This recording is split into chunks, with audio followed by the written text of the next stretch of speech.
Welcome to Arabesque. Today we have the pleasure of meeting up with the debut filmmaker Yasmine Perni, whose film, The Stones Cry Out, detail the history of the Christian Palestinians. Talking to us, she tells us about her background, ambitions, and how she found herself becoming a filmmaker.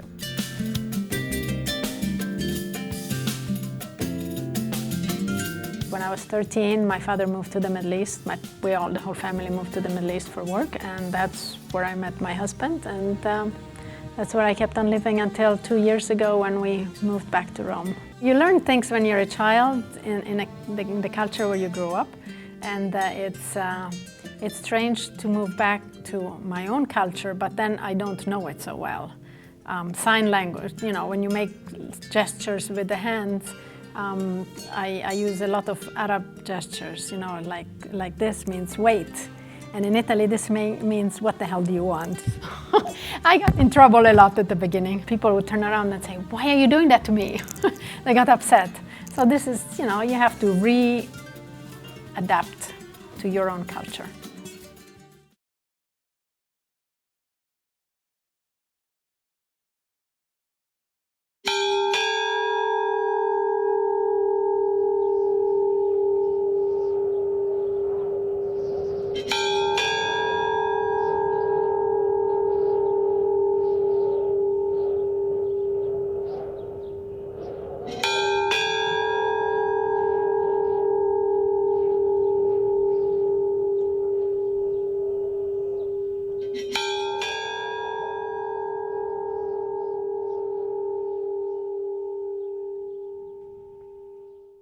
I got into filmmaking by accident. We moved as a family with my husband and the children. We moved to Jerusalem in 2006. And it was right after the war with Lebanon, Israel and Hezbollah.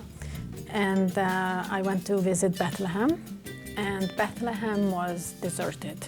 It's a city that lives off tourism. All the Christian pilgrims go there. And after the war, everybody was really worried to go. And so the city basically was closed. All the shops were closed. Nobody went to the church. Nobody went to shopping. It just was dead.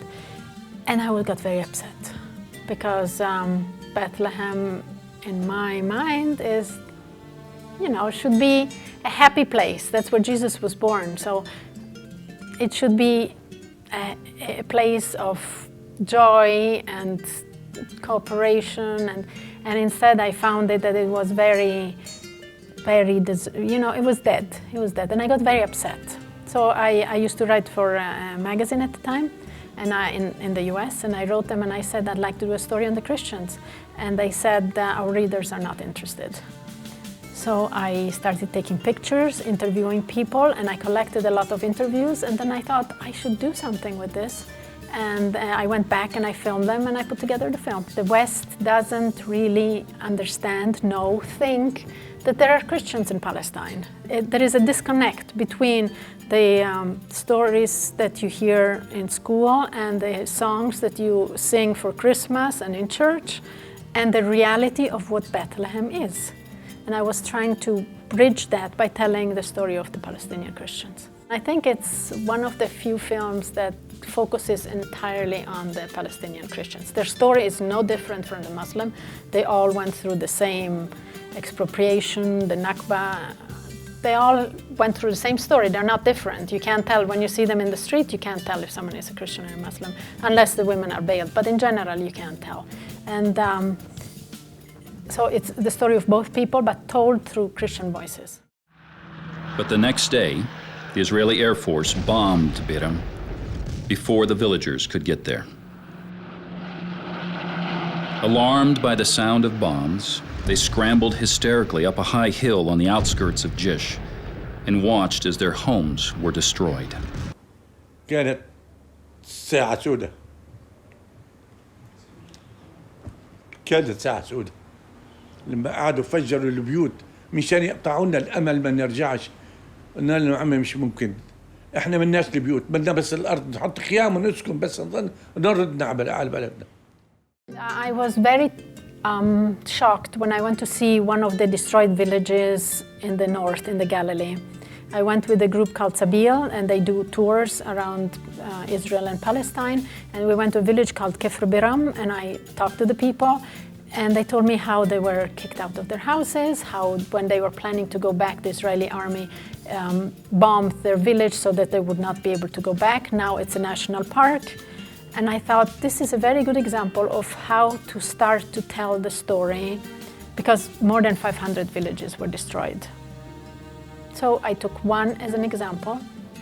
And then I continue to 1940, from 1948 I go to 1967, and I go to the West Bank and the loss of freedom in the West Bank. First Intifada, Second Intifada, and the Nakba continues. Well, many times when I was talking to Palestinians, they said, you know, when we go to America, people ask us when we converted. And I said, what do you mean people ask you when you converted? You know, this is where Christianity was born. Why would they think it was born in America? And so I thought that I will combine bringing awareness about the Christians and telling the story of the Palestinians. When the lights go back on, the film finishes and the lights go back on, usually the halls are completely silent. And one of the first questions that comes up is, why didn't we know? And I'm thinking, it's been going on for 66 years, why didn't you know? But apparently the fact that Christians are telling Christians the story, it makes a connection that didn't exist before. What I'm hoping for the film is for everybody to see it, of course, and to come and see for yourself. At the end of the film, one of the priests says, don't come and run where Jesus walked. Come and meet the living Christians. So the living stones, the Christians in Palestine call themselves the living stones, because everybody goes and wants to touch the church or touch the stone or touch this and touch that, but they forget to notice the people who have been there 2,000 years and have carried on the traditions from the apostles to now. I call them my roots. I want to take care of my roots. Thank you very much. Thank you.